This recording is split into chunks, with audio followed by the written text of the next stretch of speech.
Hello, Rick. Hello, Dee.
All right.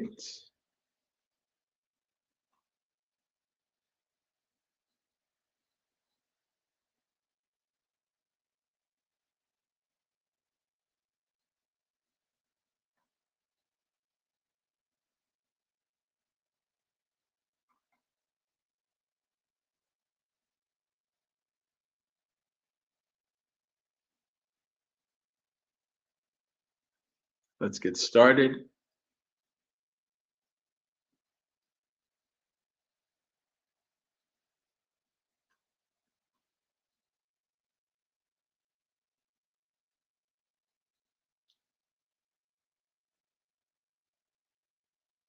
Hello, Jay. Welcome. Kamala Sutta. Savatin Namo tassa bhagavato arahato samma sambuddhassa. Namo tassa bhagavato arahato samma sambuddhassa. Namo tassa bhagavato arahato samma sambuddhassa. Savatini danang ekamantang titoko kamado devaputto bhagavantang etadavocha tukarang bhagava sutukarang bhagavati tukarang vapi karoti kamadati bhagava seka sila samahita Tittatta anagari upetassa tuttihoti sukhavai Tulabha bhagava yatidang tuttiti Tulabhang vapi lavanti kamadati bhagava chittavu pasame rata Yesang divacha ratocha bhavanaya rato manoti Dussamadahang bhagava yatidang chittanti Dussamadahang vapi samadahanti kamadati bhagava Indriyu pasamerata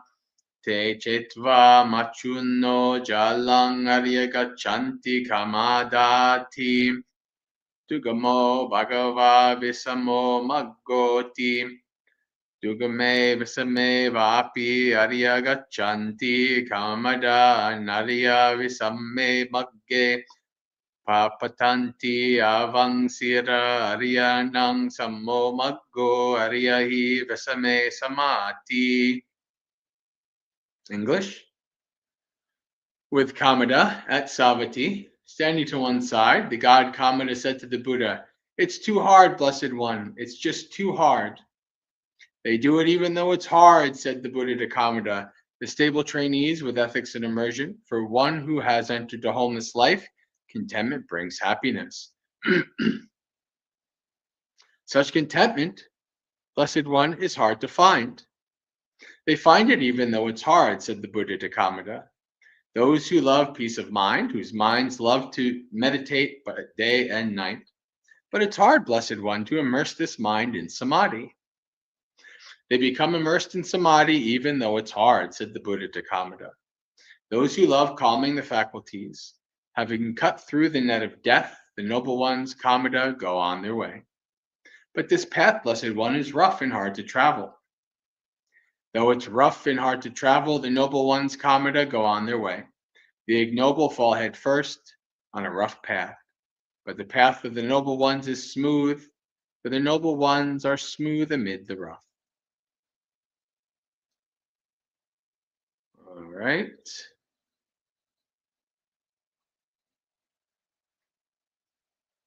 Welcome, Shay. Welcome, Jayantha. Welcome, Accident Seller.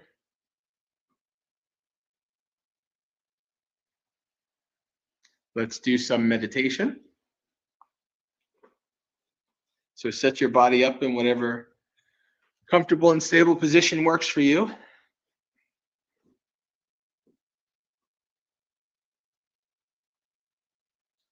We'll start by doing the mindful scan of the body, starting from the feet, moving up to the head. All of you here most likely have heard this guided meditation, so I won't do it in detail.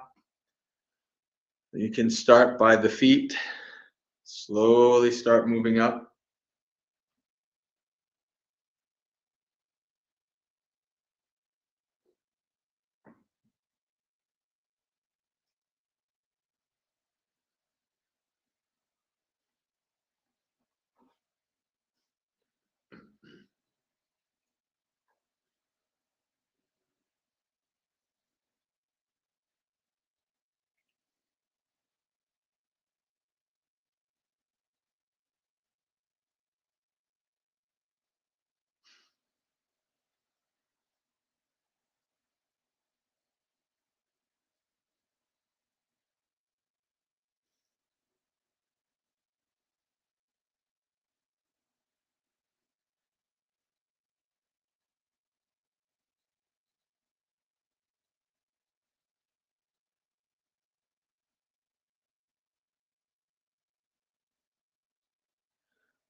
Remember to focus in on whatever feeling or sensation is in each part of the body as you're moving through it.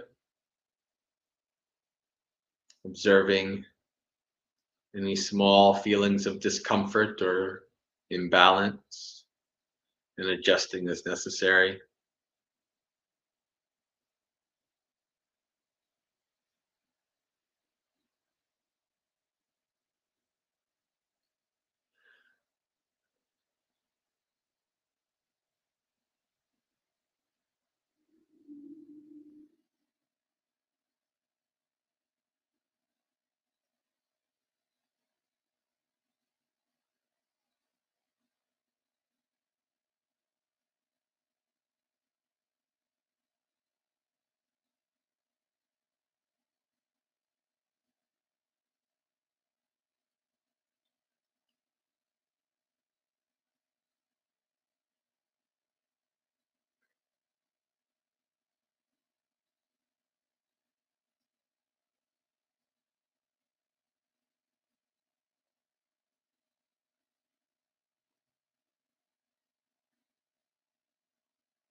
Whenever you're done setting up your body in a comfortable and stable position, let the body go and transfer over to following the breath.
Remember to lay down your burdens.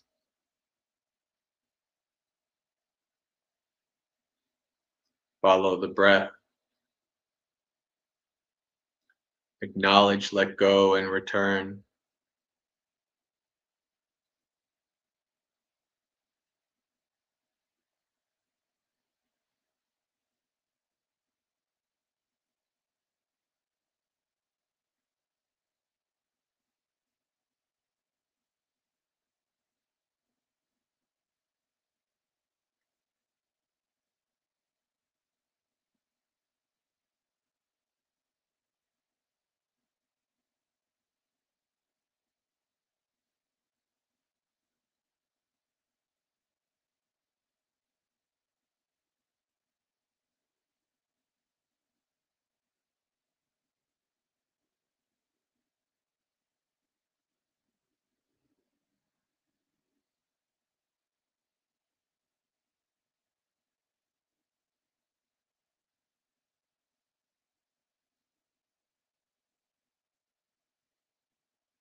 Whenever you get distracted away, remember to acknowledge, let go, and return.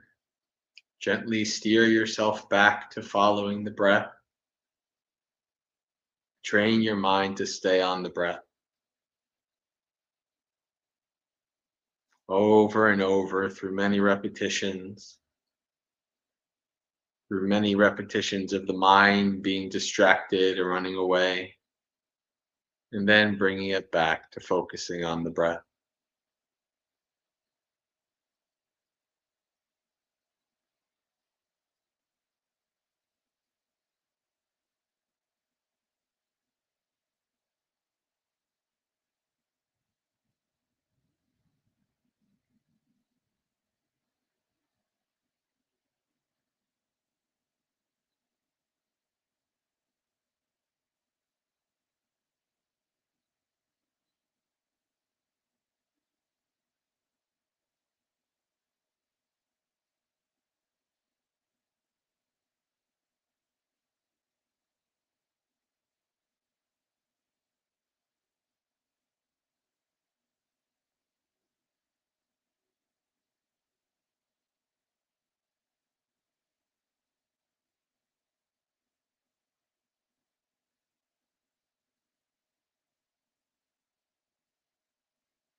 Acknowledge, let go, and return.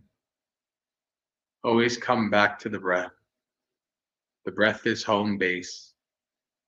It's always there doing its thing, ready for you to follow it towards a more calm and tranquil mind. Let the breath lead you deeper and deeper. Follow it. Bring your focus to it.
Every once in a while, check in with the state of your mind. Is your mind becoming calm, tranquil, or not? As it does become more calm and tranquil, you may begin to notice more subtle, deeper characteristics of the breath. Sometimes the breath is long and deep, sometimes short and shallow. See if you can start to notice the changing nature, the flowing, rising, and falling nature of the breath as the body breathes in and out.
All right, start to open your eyes, becoming aware of the room around you and your body's position in it, reflecting on the state of your mind before and after the meditation, and contemplating any experiences that stood out.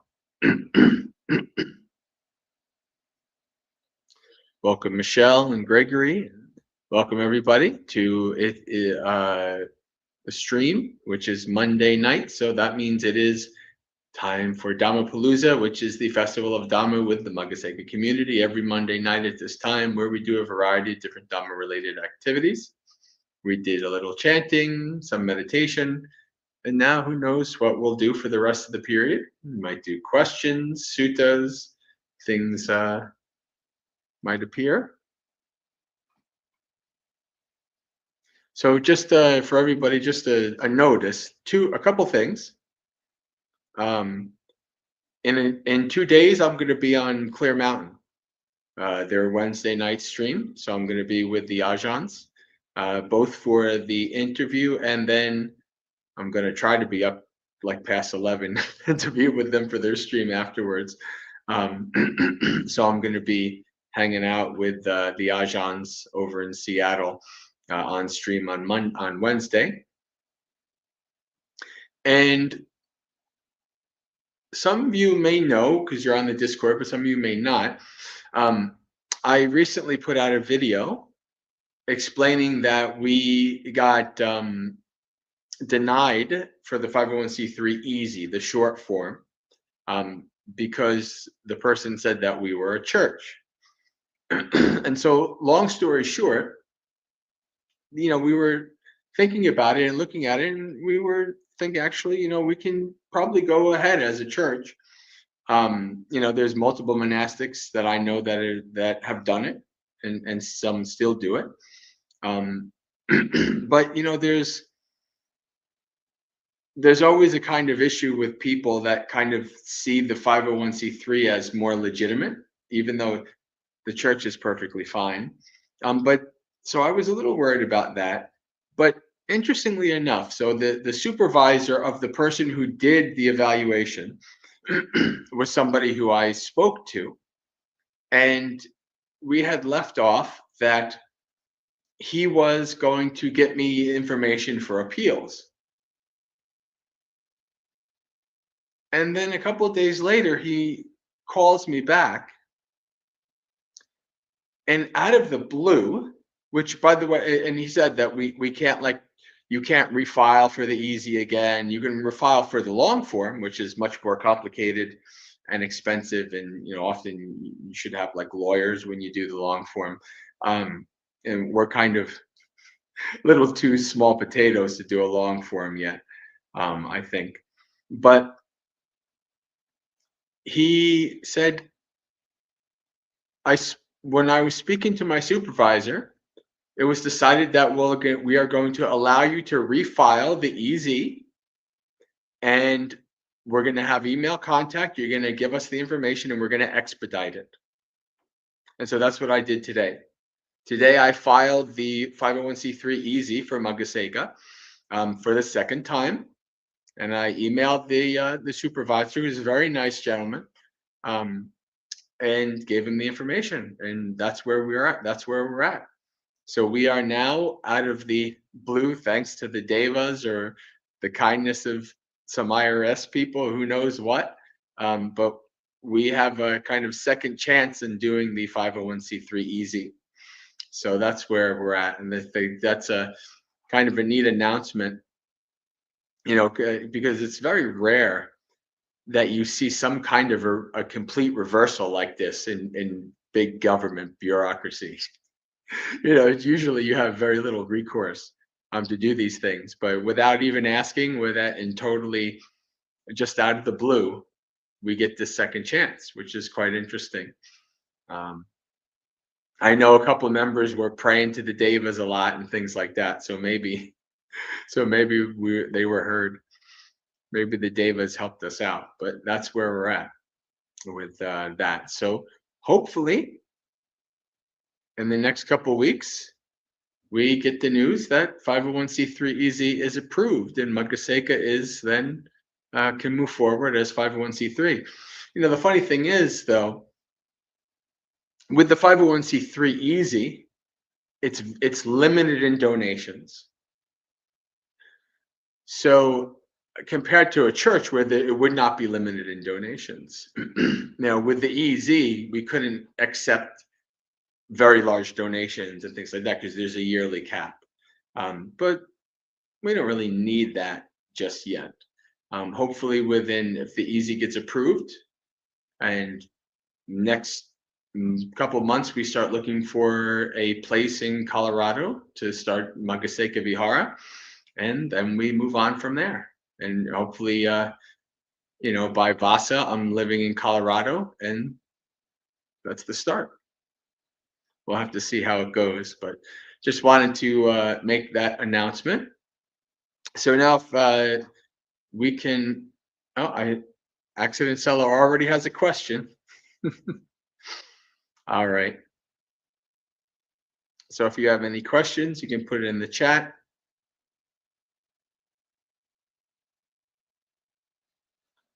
We also can read a sutta.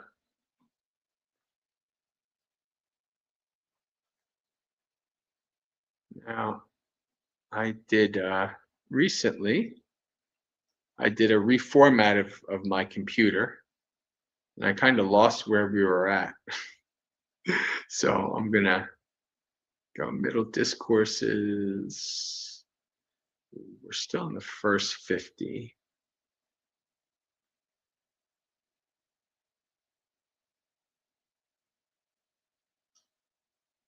Okay.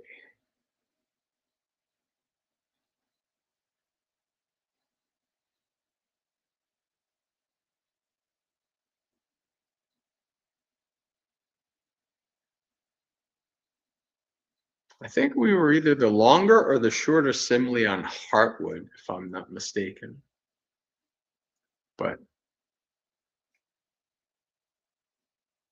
yeah, Accident Seller, it's something as a long-term computer nerd, there's just computer maintenance things that I've always done that I still do. I kind of view, as a monk, everything is like the donations of people, right? So the way I see it is like, okay, well, I want this computer that was, the funds were generously donated. I want this computer to last a long time and have no problems, right? At Empty Cloud, the computer that they were using for live streams, the laptop, I should say, up until very recently, up until like a year ago, was the same computer when Bhante Sudasa was at Bhavana Society. So I saw him get that computer, and for years and years, even at Buddhist Insights and Empty Cloud, they were using it for live stream. So that lasted a long time. That was the donation was well taken care of and lasted a long time, and that's how it should be. So things like formatting and such is, it's nice to maintain things. At Bhavana Society, unfortunately, what you saw a lot was just the destruction of like tools and things like that. And it's not just a Bhavana Society thing; it's a monastery thing. You see this a lot. Unless there's like some head monks that are very serious about taking care of equipment, equipment is often given to lay people to trim the hedges or use a chainsaw or whatever, and most of the time they don't know what they're doing.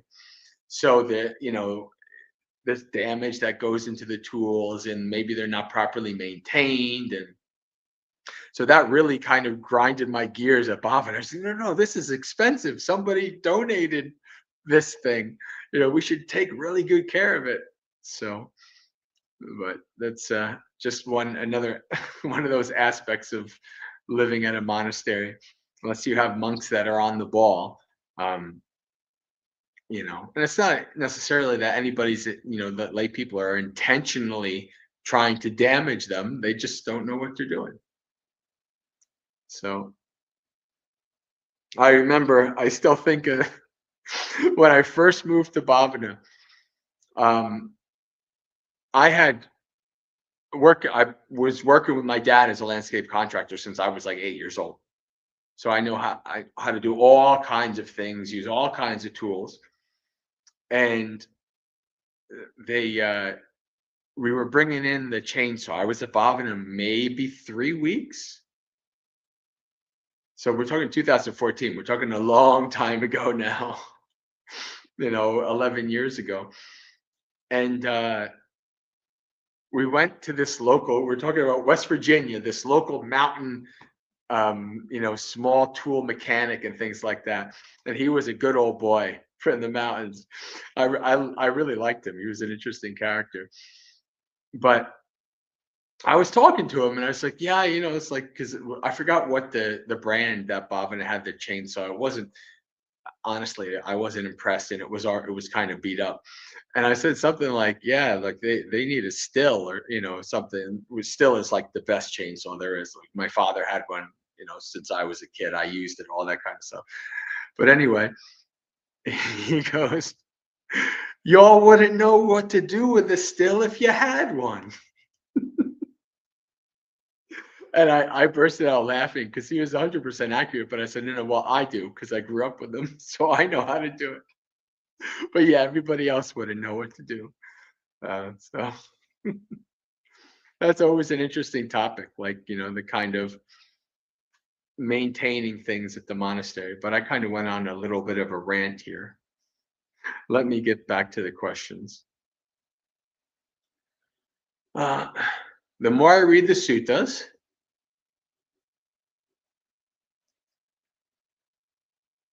the more I realize how much emotional and intellectual intelligence the Buddha had. My faith in the Buddha is strengthened when I remind myself that he was also a teacher of gods and devas. He wasn't just a local sage. His words had immense authority and should be taken seriously. Yeah, yeah. There is no being that's greater than a Samma Sambuddha. You have the wheel turning monarch, which is greater than most people, but kind of like second fiddle to a Buddha. And they're so rare. They're probably about as rare as a Buddha, maybe even more rare. So the Buddha is the top, the highest being, for sure. There is nobody wiser or more skilled in teaching and explaining the Dhamma.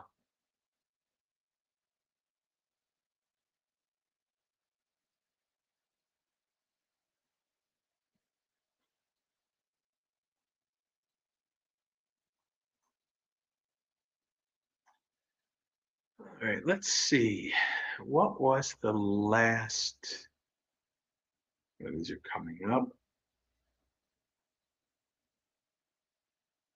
MN 28. Yeah.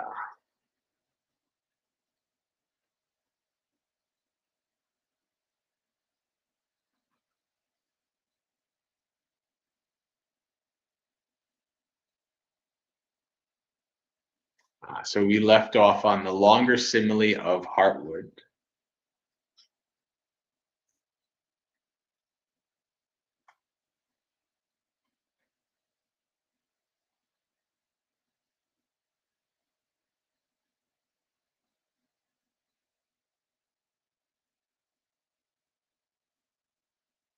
Ah, hello, Tom.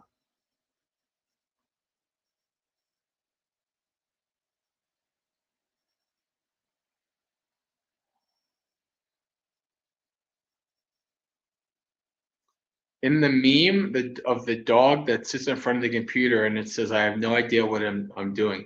I've never seen that before. I don't know.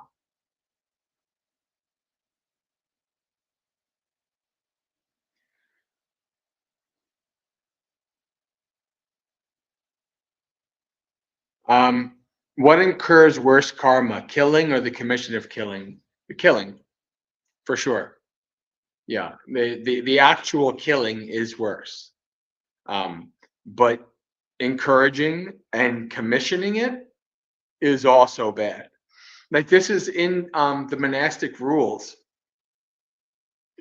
under the parajika for murder.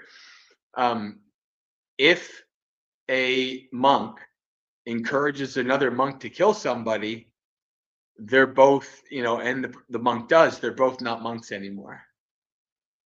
Right. So like the person who's kind of ordering the hit, right, or encouraging the action is guilty there as well. I don't know that karma wise it would be as bad as actual killing, but it's bad. It's not like much lighter. Encouraging killing is not good at all. I mean, quite literally, like not even just not even just like literal murder. Like Buddhist monks, like if we um encourage somebody who say, "Oh, suicide is good, euthanasia is good, abortion is good," and somebody does those three things, not a monk. Done. You're gone. You're not a monk for the rest of this life, right? So even if we kind of encourage or say, "Oh yeah, I know, no problem, do that," the Buddha took that so seriously that that is listed in the under the rules for parajika. If monks even encourage that something like that to happen, and then a person did it, done, parajika. So it should not be seen as something minor. It is very serious. Just not as serious as the one who's doing the actual killing.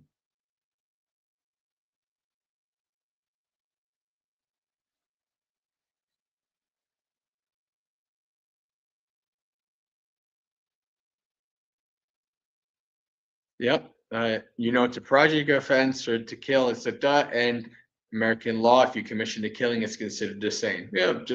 And I just basically explained, according to Vinaya law, it's basically the same as well in terms of parajika. So, yeah.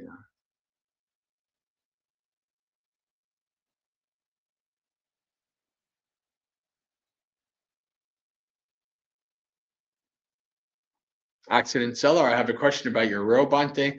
Why are some Theravada monks' robes brown, orange, some are red? Is it an important distinction or just a practical one? Um, it's a practical one that was originally based on local dyes that has turned into team colors. That's basically the long and short of robe color, right? It literally just started out that whatever the local dyes in the country were there, that's the ones you used. Now, certain colors are Thai, certain colors are Sri Lankan. Um, you know, most of the Sri Lankan colors are also Burmese colors. So Burmese and Sri Lankan share a similar color palette. Um, the Thais and the Laotians um, have the more kind of like yellows, browns. Although the northern Laotians, I mean, this is literally a Laotian robe. Right? I got this from Venerable Suvanasammo in Colorado, who's on our Discord with us. He's a young monk. He was a young person who ordained. He was on the Discord as a lay person. Now he's a monastic. I stayed at his the monastery that he was ordained in for a week this past November, and so I got this robe, which is Magaseka color robe. This is essentially what I'm going to be wearing from here on in, and all the monks of Magaseka will be wearing this color, either maroon or burgundy.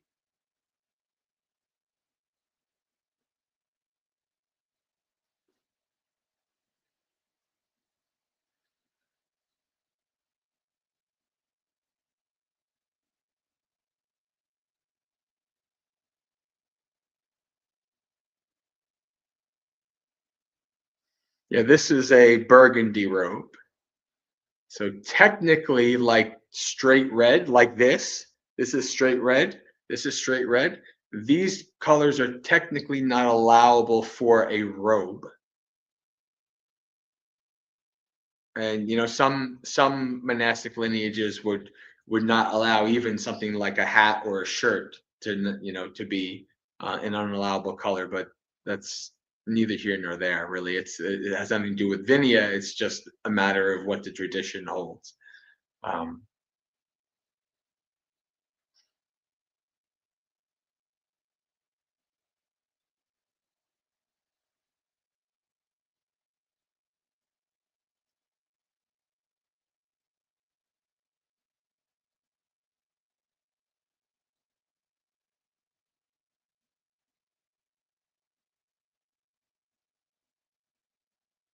uh, Monks that self-delete are automatically disrobed at the time of death. I don't know about that.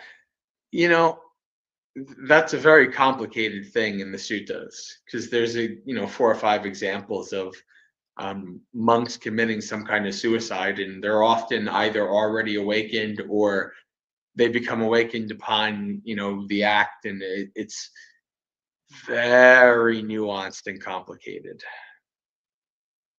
right? One shouldn't kind of see that as justification for doing something like that. Um, if you want to have a good kind of breakdown of the nuances of that, Bhante Análio has a whole like a not like a full book, but a booklet talking about the suicide and monks in the suttas. Hello, Soma.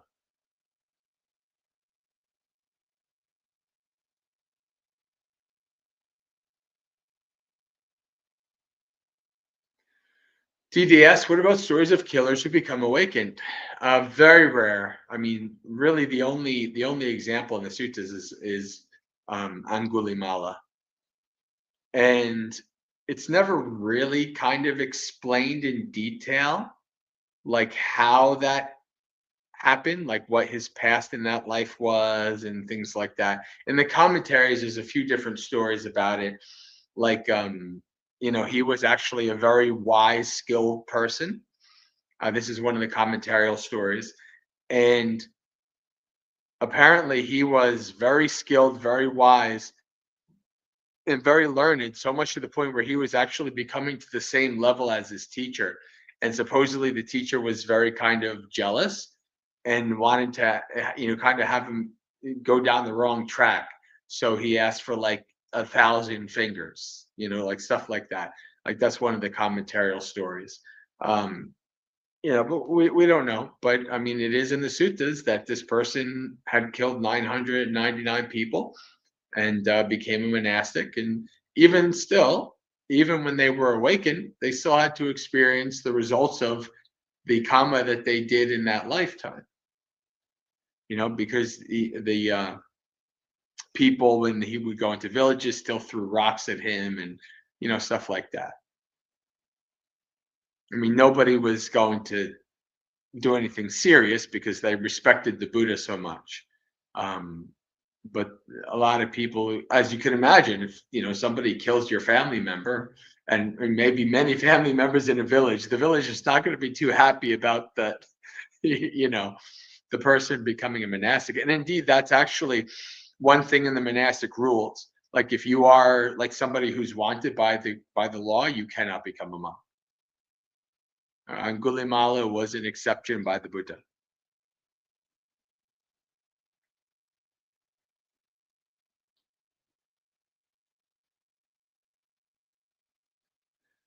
All right, Soma.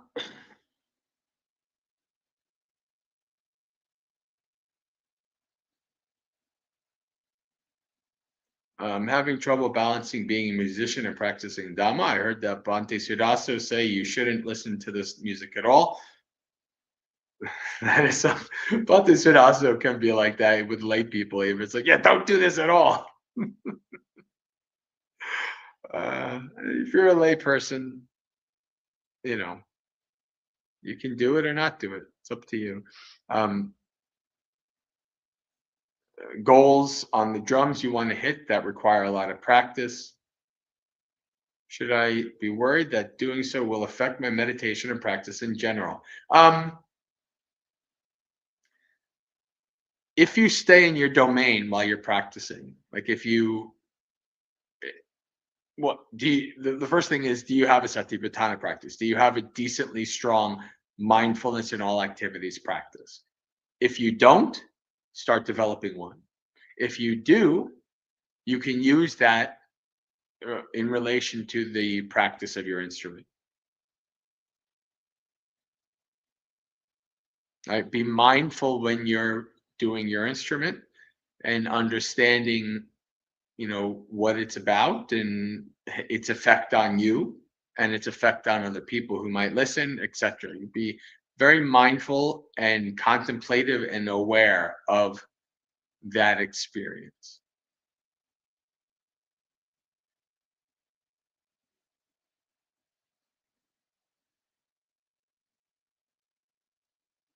Hello, Mario. Good to see you this morning for Morning Monastery Experience and now for Dhammapalooza.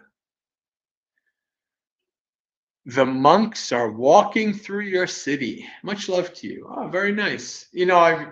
I don't listen, I don't follow the news or anything like that. Especially, I've been so nicely secluded here in this wonderful place, the Indonesian Buddhist family of New York City and Queens. I don't pay attention to news. I don't want to hear anything about anything. But because people, because the monk thing is pretty big, I hear snippets here and there, even from family and friends that don't know anything about Buddhism. They hear that kind of stuff. Um, so I mean, I think maybe I saw like on Facebook, was there like a Time magazine cover or something? So I mean, it's obviously pretty big. Um, and I I like that. I'm happy for that because that means that like all Buddhist monks and organizations that will help raise all of those organizations because more people are now aware of monastics. In the West, there was already a very positive um, respect and connotation and reputation of Buddhist monastics. So now it's even higher. So that's good. That's very good.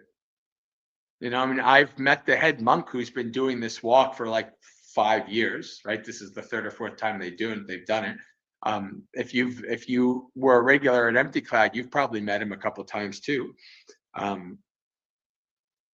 Because I think he's from New York, if I'm not mistaken, or was living in New York for quite a while. But yeah, so I've known about this walk that they do for quite a while, and you know, now it's what you call it, viral. So that's a good thing for all Buddhism in the country, I think.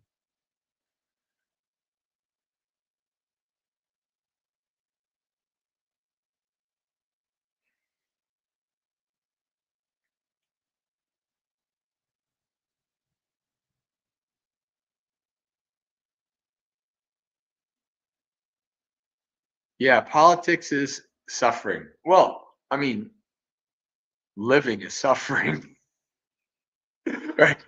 You're born in the samsaric state, you're going to suffer. There's no escaping that, right? So logically, if being born is suffering, everything inside of this experience of being born is also suffering. But that's very deep, subtle Dhamma. It takes a lot of practice to start to see that deep. Um, but yeah.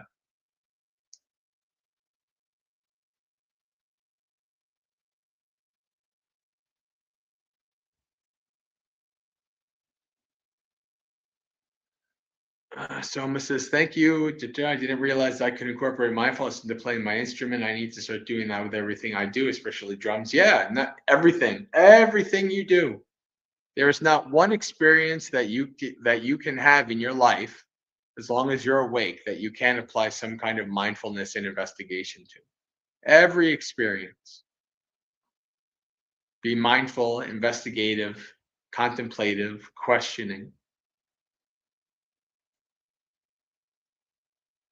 Mario says, thanks very much, Bante. I'll never forget when I met you. When did we meet, Mario? Can you tell the story so that I can remember? I mean, I know you've been on the stream for years, but I'm sure maybe we met at Bobbin or Empty Cloud or somewhere. But I probably don't remember it.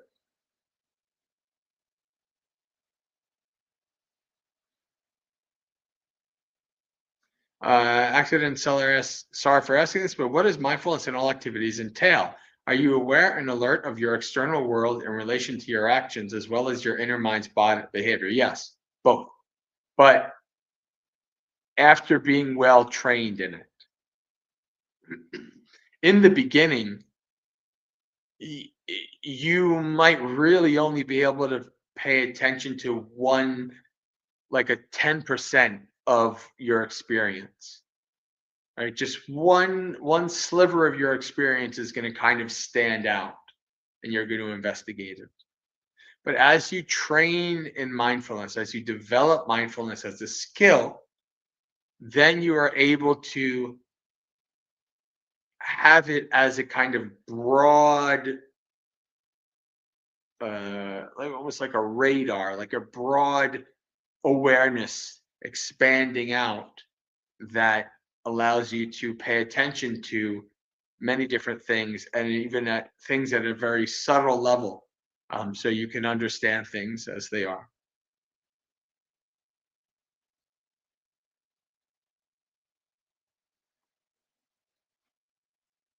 Michelle chimes in with living is suffering indeed.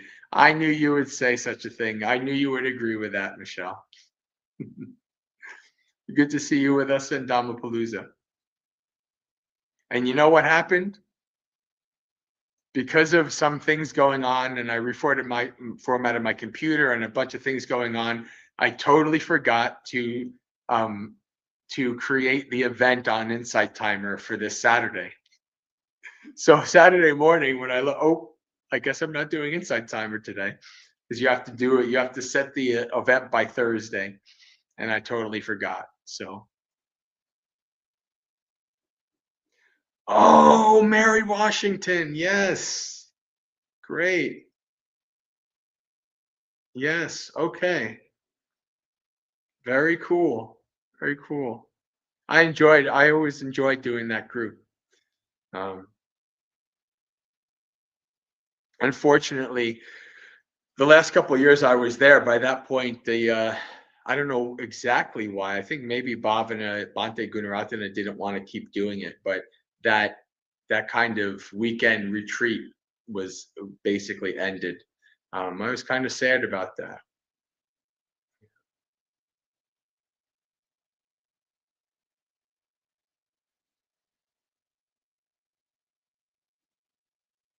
There's no need to have lonely tears in Norway. There's at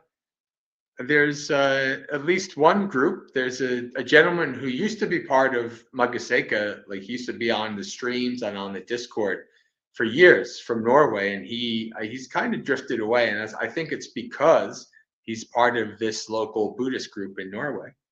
Um, I could try to. You can try to Google it, maybe try to see if you can find it, and I can try to remember his name and contact him and see if I can um, get the information to you. I'm pretty sure it was Norway because because also Ajahn Brahmali is from Norway. So,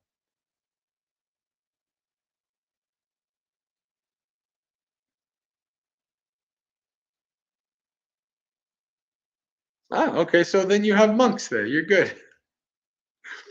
Ajahn Chah monks. Very good. Sadhu. All right.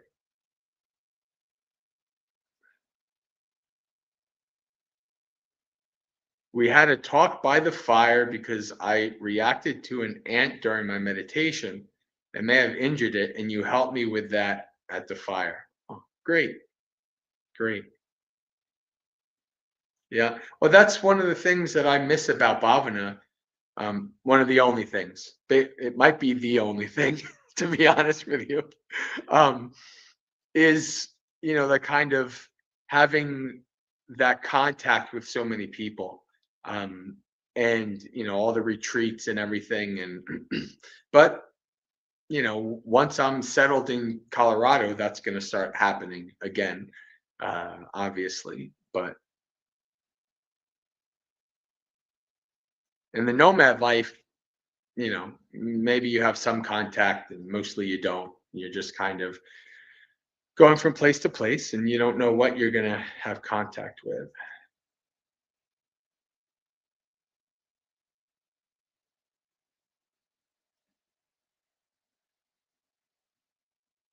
I imagine the inclusion of walking meditation helps with bringing mindfulness to day-to-day activities. Yes, walking meditation is a very important part of the total path and should not be neglected. It is unfortunately heavily neglected by most of modern Theravada Buddhism, and that's why they're wrong. Now, as opposed to Ajahn Chah, who said, walk your walking meditation path until you make ruts in the ground. And when I first heard that, I said, yes, Ajahn Chah, I'm going to do that. And when I was at Bhavana, I cleared out a woods, like I cleared out the leaves and I cleared out branches and I made like a natural walking path. And I just was walking back and forth and things were starting to pack, right? Obviously, I was never there long enough to actually make ruts, but you can see that, like print paths were starting to happen. It's like, yes, I'm following Ajahn Chah's instructions. And it was nice to just kind of get out in the woods to do some walking meditation. But yeah, walking meditation is important. I mean, I would recommend doing as much walking as sitting, but each person's path is different. Even my own path, I do tend to try to do as much walking as sitting, but sometimes I feel like I need to sit more, so I do. Sometimes feel like I need to walk more, so I do. So I kind of let the path decide what I'm focusing more on.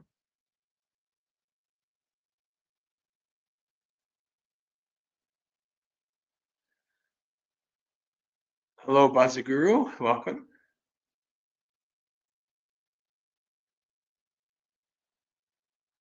All right, Michelle Sadu, very good. You are a top student.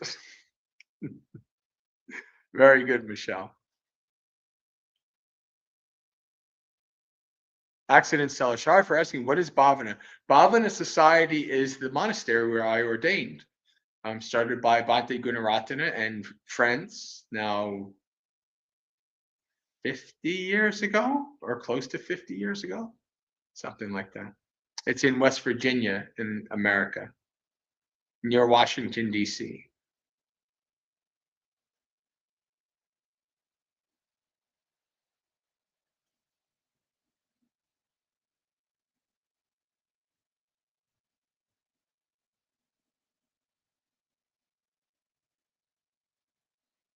Yeah, Shay. Yeah, that's the same. That's how it is for me as well, basically.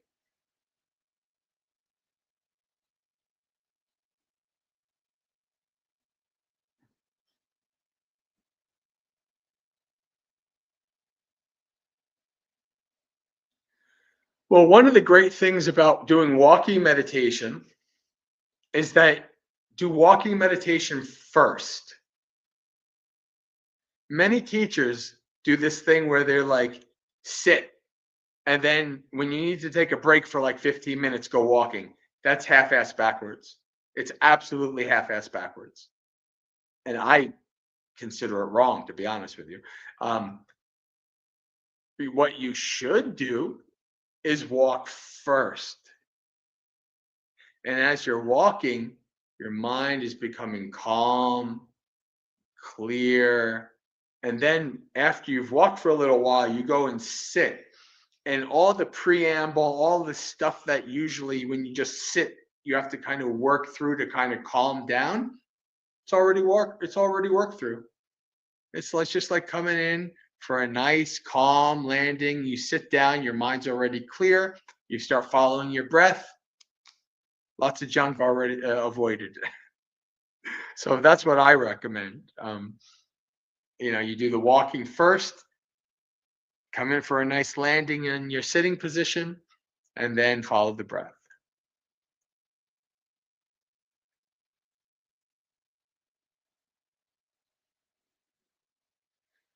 Uh, Rick says, Bante, can you talk about the ethics of having pets and caring for their needs? What is skillful when you have limited resources?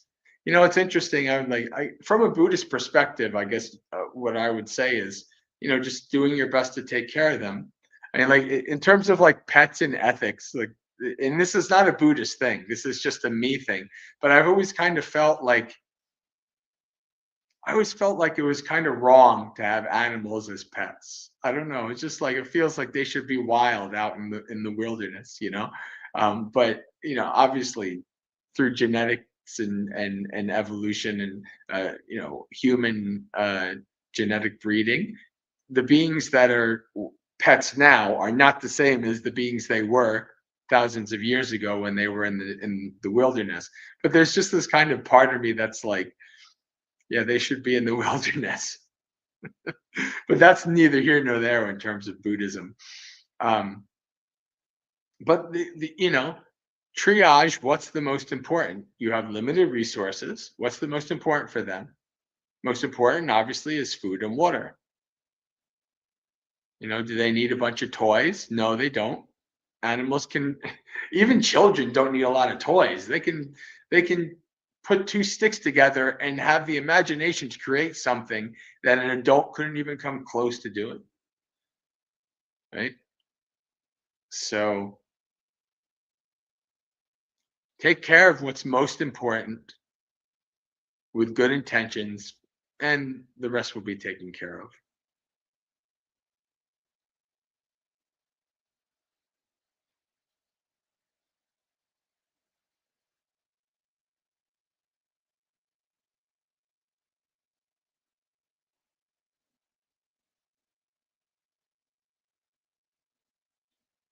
And there is, and I know we've talked about this before, Rick, but there is also the idea of, if you really can't take care of them and it's life threatening, maybe you do need to be able to let them go. That's also, taking care of an animal, being able to let go.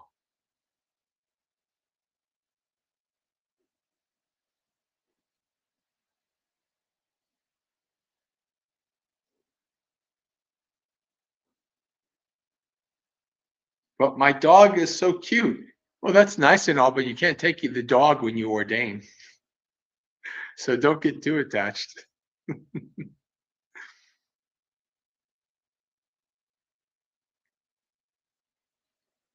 Well, Nana says, do you practice metta? How is your metta practice? Yeah, I've been practicing metta for, I don't know, 18 years, something like that. You practice having goodwill and friendliness for all beings, right? Giving all beings the benefit of the doubt, making sure that when you interact with people, you start from the framework of that they are a human being in samsara, just like you, and then you do what you got to do. Right? That's the benefit of metta.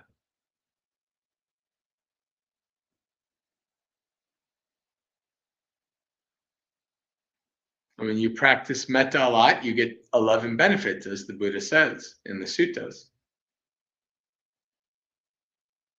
So when you start to practice metta after years and you really do it a really good practice, you will see in your life that, yeah, these 11 benefits are actually true. The Buddha is right. Again. And always, basically.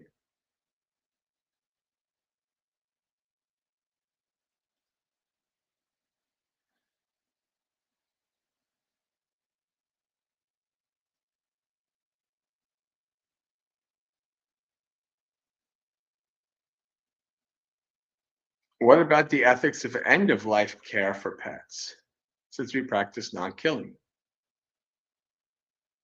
Well, end of life care in general should be seen as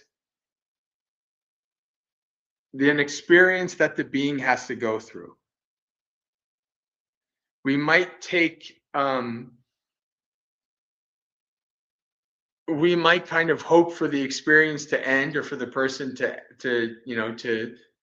be euthanized or whatever. And our mind is like, oh yes, they're not suffering anymore, but we're kind of avoiding the fact that actually we really want it to happen because we can't handle being around beings that suffer.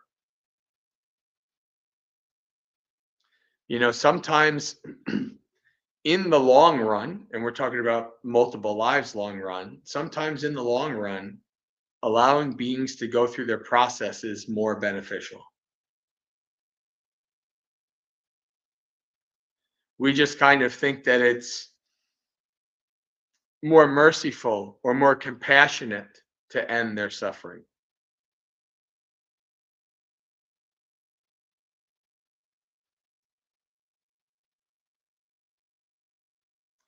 And so, when you get to that point, that's a decision you have to make.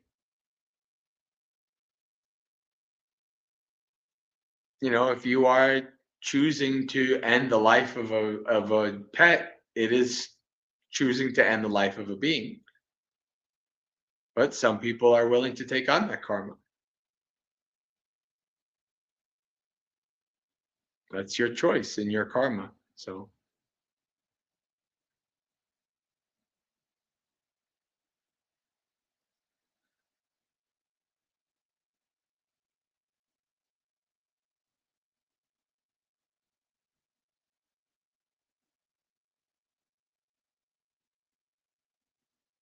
seems like I'm more attached to him at the idea of knowing that at some point it will end like everything else. But yeah, when you think about, oh, this will end, you can observe automatically there's a reaching out and a grabbing. There's the fear is causing you to solidify the attachment. One day this person is going to die. Attachment, fear, all that, you can just see it. You can feel it come out when you make that statement, when you contemplate on that, when you contemplate on that truth. You can really viscerally understand and feel that attachment, almost like it's some kind of like visible string or something that is connecting to you to that other person or that animal. And if you're going forth, you have to work on letting go of that. You have to work on, I am letting go of this attachment. It means you're not necessarily going to be able to fully do it, but at least you're acknowledging the intention to do it, to let the being go, to wish the being well in samsara, that they eventually become awakened, and then move forward on your path.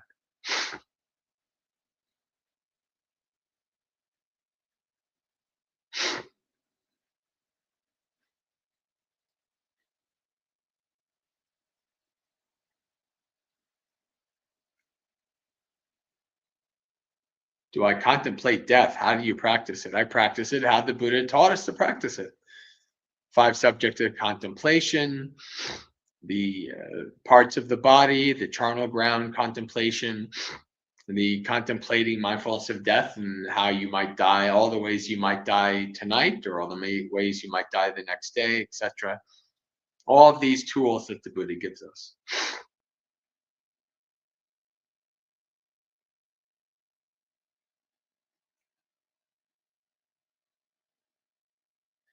Tom says, but their pain at death may or may not be vipaka, right? So does that mean that there is uncertainty around the idea that killing them will not be helping them, like it is if it's vipaka? It's not necessarily whether the suffering is related to past karma or not. It's the experience of suffering in that life right then and there, and how going through that experience will impact their future lives. So it's much more about future lives than it is about past karma ripening.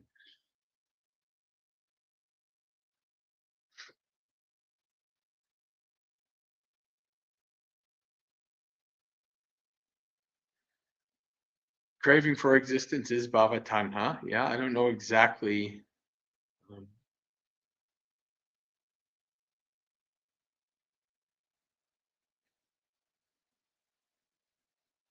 All right. Well, I think we are coming close to the end, so I think this is a good time to start closing down.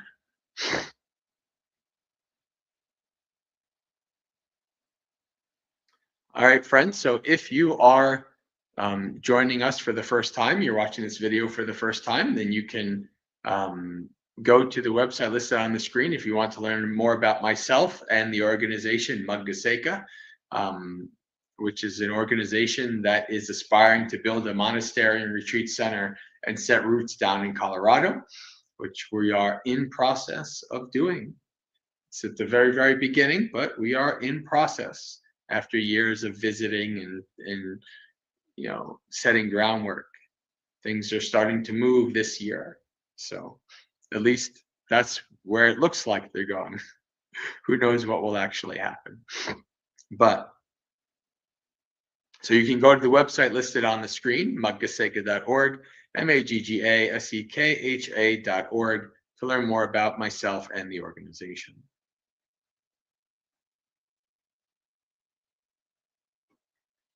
All right. I don't know where the. Usually I have like a. Do I have it? No, I don't have the live stream docs. That's okay. I'll just do the blessing chant. All right. Dukkha pattachane dukkha, bhaya pattachane bhaya, sokha pattachane sokha, hontu sabbe pipanino, etavata cha mehi sampatang punya sampatang sabbe deva anumodantu sabba sampati siddhya, akasata cha bhumata deva naga mahiddhika punyang tang anumoditva chirang rakantu sasanang. May the suffering ones be suffering free, and the fear-struck fearless be. May the grieving shed all grief, and may all beings find relief. May all beings share this merit of ours that we've thus acquired for the acquisition of all kinds of happiness.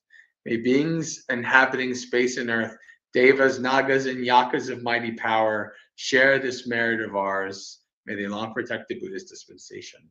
Sadhu, sadhu, sadhu. Thank you all for coming with your questions and your discussion, and keeping things very lively and keeping me awake. Much appreciated. And again, if you do follow Clear Mountain on Wednesday, so in 2 days, I'll be struggling to stay awake very late to be with them. So you can see me with the Ajahns on this Wednesday coming up. So, all right, friends, have a good night.